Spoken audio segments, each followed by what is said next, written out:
नमः शिवाय। आज मैं आपको शिवलिंग पे जो जल चढ़ाते हैं उसका क्या महत्व है वो भी बतलाऊंगी और बाबा बैजनाथ की कथा भी बतलाने वाली हूँ। शिवलिंग पर जो जल चढ़ता है उसे किस किस जगह पे लगाना चाहिए अपने शरीर पे और इसका क्या रहस्य है, सब कुछ आपको बतलाने वाली हूँ। ध्यान पूर्वक सुने। मैं मंजू मिश्रा ध्यान सोच चैनल से आपका स्वागत करती हूँ।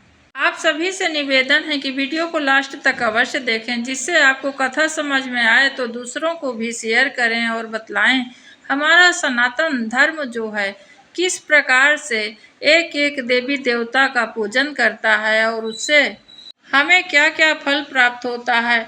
नौ ग्रह का क्या रहस्य है भगवान शिव जी के साथ, यह भी वीडियो के लास्ट में आपको बतलाने वाली हूँ। चलिए शुरू करते हैं कथा, जो 12 ज्योतिर्लिंग में एक है। भगवान महादेव को प्रसन्न करने के लिए हर एक व्यक्ति, हर एक जीव, हर देवी देवता उनको प्रसन्न करना चाहते हैं, क्योंकि भोलेनाथ मनवांछित फल देते हैं और तुरंत फल देते हैं। भगवान शिव महापुराण के कोटि रुद्र संहिता में श्री बैद्यनाथ ज्योतिर्लिंग की कथा इस प्रकार लिखी गई है। आइए हम सुनते हैं। राक्षस राज रावण अभिमानी तो था ही, वह अपने अहंकार को भी शीघ्र प्रकट करने वाला था। एक समय वह कैलाश पर्वत पर भक्ति भाव पूर्वक भगवान शिव जी की आराधना कर रहा था। बहुत दिनों तक आराधना करने पर भी भगवान शिव जी उस पर प्रसन्न न हुए। तब वह पुनः दूसरा विधान अपनाने लगा, तप साधना करने लगा। उसने सिद्धि स्थल पर हिमालय पर्वत के दक्षिण की ओर घने वृक्षों में भरे जंगल पर पृथ्वी को खोद कर एक गड्ढा तैयार किया। राक्षस कुलभूषण उस रावण ने गड्ढे में अग्नि की स्थापना करके हवन आहुतियां प्रारंभ कर दिया। उसने भगवान शिव को भी वहीं अपने पास ही स्थापित कर दिया था। तप के लिए उसने कठोर संयम नियम को धारण किया। वह गर्मी के दिनों में 5 अग्नियों के बीच में बैठकर पंचाग्नि सेवन करता था। वर्षा काल में खुले मैदान में चबूतरे में सोता था और सर्दियों के दिनों में वो गले के बराबर जल के भीतर होकर खड़ा होकर तपस्या करता था। इन तीनों विधियों के द्वारा रावण की तपस्या चल रही थी। इतने कठोर तप करने पर भी भगवान महेश्वर उस पर प्रसन्न नहीं हुए। ऐसा कहा जाता है कि दुष्ट हृदय वाली आत्माओं को रिझाना भगवान को बड़ा कठिन काम होता है। कठिन तपस्या से जब रावण को सिद्धि न प्राप्त हुई, तब रावण ने अपना एक एक सिर काट कर शिव जी की पूजा करने लगा। वह शास्त्र विधि से भगवान की पूजा करता और उस पूजन के बाद अपना मस्तक काट कर भगवान को समर्पित कर देता। इस प्रकार क्रमशः उसने 9 सिर अपने काट कर भगवान को समर्पित कर दिया। जब रावण ने अपना अंतिम 10वां मस्तक काटना ही चाह रहा था, तभी भगवान वहां पर महेश्वर प्रसन्न होकर, संतुष्ट होकर प्रकट हो गए और अपने भक्तों के दुख से दुखी होकर भगवान भोलेनाथ बहुत जल्दी प्रसन्न होने वाले होते हैं। जैसे ही भगवान शिव जी प्रकट हुए, उसी समय भगवान शिव जी की कृपा से रावण के 10 सिर फिर समान रूप से हो गए। भगवान ने राक्षस राज रावण को भगवान शिव जी उसके इच्छा के अनुसार अनुपम बल और पराक्रम प्रदान कर दिया।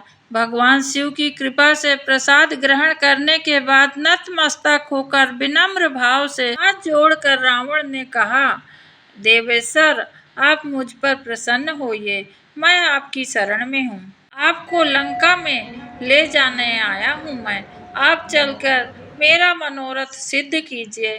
इस प्रकार रावण के कथन के अनुसार भगवान शिव जी असमंजस की स्थिति में पड़ गए। उन्होंने उपस्थित धर्म संकट को टालने के लिए अपने मन में सोचकर कहा, हे राक्षस राज, तुम मेरे इस उत्तम लिंग को भक्ति पूर्वक अपनी राजधानी में ले जाओ, किंतु यह ध्यान रखना, यदि रास्ते में तुम इसे पृथ्वी पर रख दोगे तो यह उसी समय अचल हो जाएगा।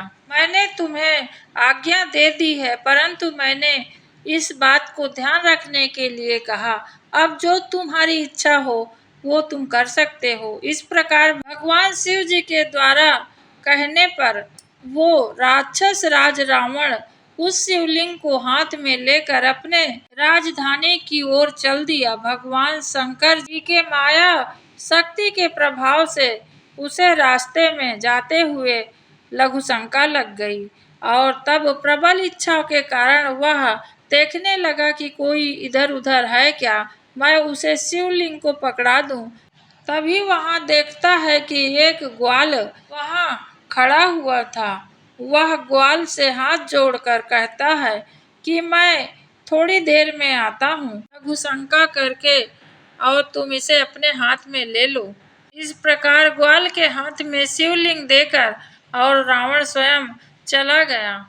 जब लघुशंका करने लगा तो भगवान की माया हुई और उस ग्वाले ने अपने हाथ में शिवलिंग का भार ना संभाल सका, सो उसने जमीन पर रख दिया। पृथ्वी पर जब शिवलिंग रख दिया गए तो स्थापित हो गए। इस तरह बाबा बैद्यनाथ जी वहीं स्थापित हो गए, क्योंकि भगवान शिव जी को लोक कल्याण के लिए वहां स्थापना अपना करवाना था। जब रावण ने देखा कि यह ग्वाला तो भगवान के शिवलिंग को जमीन पर रख दिया, शिव जी को रावण बहुत प्रकार से उठाना चाहा। शिव जी को जब ना उठा पाया तो अंगूठे से और दबा दिया। इस प्रकार आज भी बाबा धाम में जाएंगे तो देखेंगे कि शिवलिंग को बहुत छोटे रूप आकार में देख सकते हैं आप। और वहां अंगूठे से दबाने के बाद निराश होकर अपने राजधानी की ओर रावण चले गए।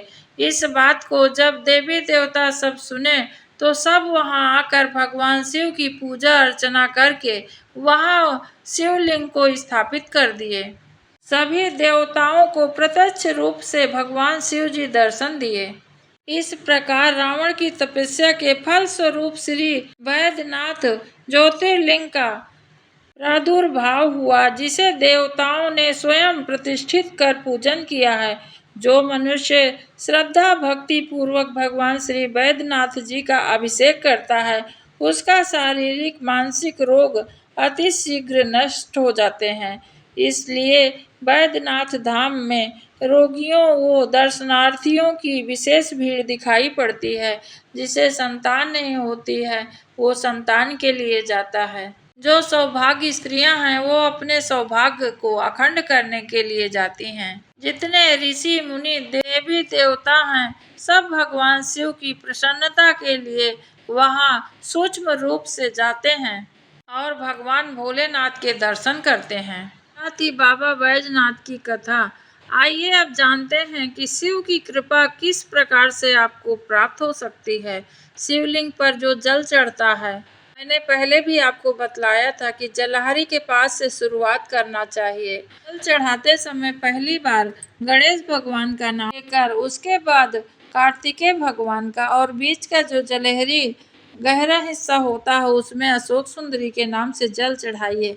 उसके बाद माता पार्वती और लक्ष्मी नारायण सहित शिव भगवान में जल अभिषेक करिए। जो जलहरी के नीचे का पानी गिरता है उसे साधारण जल ना समझिए।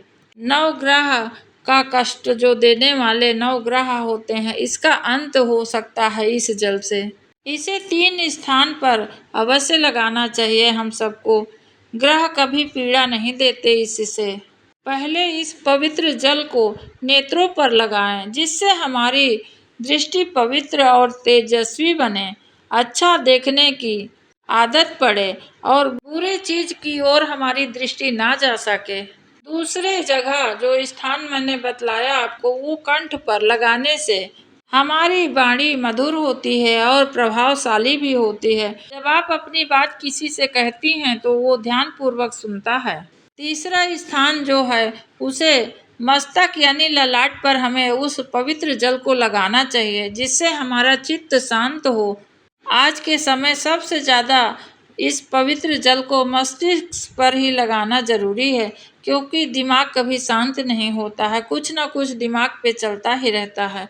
हमारी बुद्धि निर्मल हो सके इसके लिए हमें इस पवित्र जल को अपने माथे पे अवश्य लगाइए।